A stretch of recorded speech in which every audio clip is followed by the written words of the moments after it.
এবং নতুন রাজনৈতিক বন্দোবস্তের লক্ষ্যে বৈষম্য বিরোধী ছাত্র আন্দোলনের ডাকে জনগণ অসহযোগ আন্দোলন শুরু করে। পরবর্তী সময়ে 5ই আগস্ট ঢাকা অভিমুখে লং মার্চ পরিচালনা করে এবং ফ্যাসিবাদ বিরোধী আন্দোলনরত সকল রাজনৈতিক দল, ছাত্র জনতা তথা সর্বস্তরের সকল শ্রেণীর পেশার আপামর জনসাধারণ তীব্র আন্দোলনের চূড়ান্ত পর্যায়ে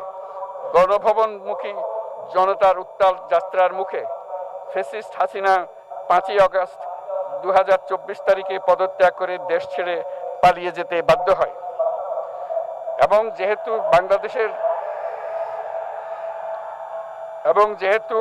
বাংলাদেশের রাজনৈতিক ও সাংবিধানিক সংকট মোকাবেলায়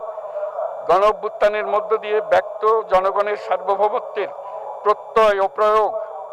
রাজনৈতিক ও আইনি উভয় দিক থেকে যুক্তিসঙ্গত, বৈধ ও আন্তর্জাতিকভাবে স্বীকৃত এবং যেহেতু জনগণের দাবি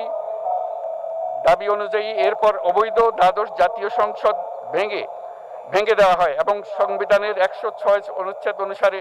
সুপ্রিম কোর্টের মতামতের আলোকে সাংবিধানিকভাবে ডক্টর মোহাম্মদ ইউনূসের নেতৃত্বে 8ই আগস্ট 2024 তারিখে একটি অন্তর্বর্তীকালীন সরকার গঠন করা হয়। এবং যেহেতু বাংলাদেশের সর্বস্তরের জনগণের ফ্যাসিবাদ বিরোধী তীব্র আকাঙ্ক্ষা এবং ছাত্র জনতার অভ্যুত্থানের মধ্য দিয়ে ফ্যাসিবাদ বৈষম্য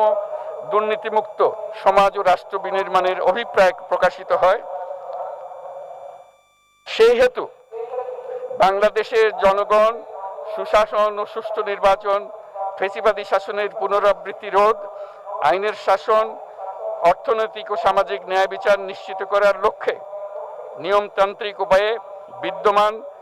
সংবিধান ও সকল রাষ্ট্রীয় সাংবিধানিক প্রতিষ্ঠানের গণতান্ত্রিক সংস্কার সাধনের অভিপ্রায় ব্যক্ত করে। এবং সেহেতু বাংলাদেশের জনগণ বিগত 16 বছরের দীর্ঘ ফ্যাসিবাদ বিরোধী আন্দোলন সংগ্রামকালে এবং 2024 সালের জুলাই গণঅভ্যুত্থানকালীন সময়ে ফ্যাসিস্ট আওয়ামী লীগ সরকার কর্তৃক সংগঠিত গুম, খুন, হত্যা, গণহত্যা,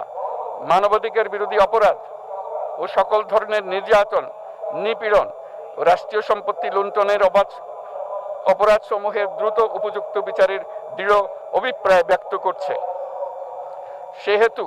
বাংলাদেশের জনগণ জুলাই জনগণের সকল শহীদদের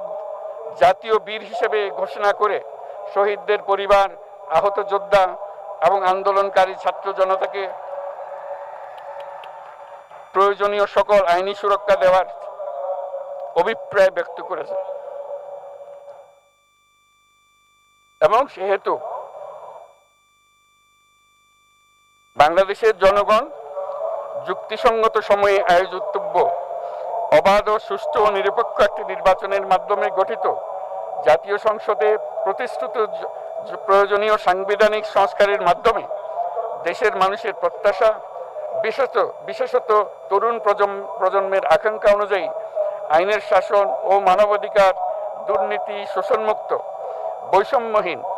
ও মূল্যবোধ সম্পন্ন সমাজ এবং গণতান্ত্রিক রাষ্ট্র ব্যবস্থা প্রতিষ্ঠার অভিপ্রায় ব্যক্ত করেছে। দয়া করে আমার চ্যানেলটি সাবস্ক্রাইব করুন এবং লাইক ও শেয়ার দিয়ে আমার সঙ্গেই থাকুন। ধন্যবাদ।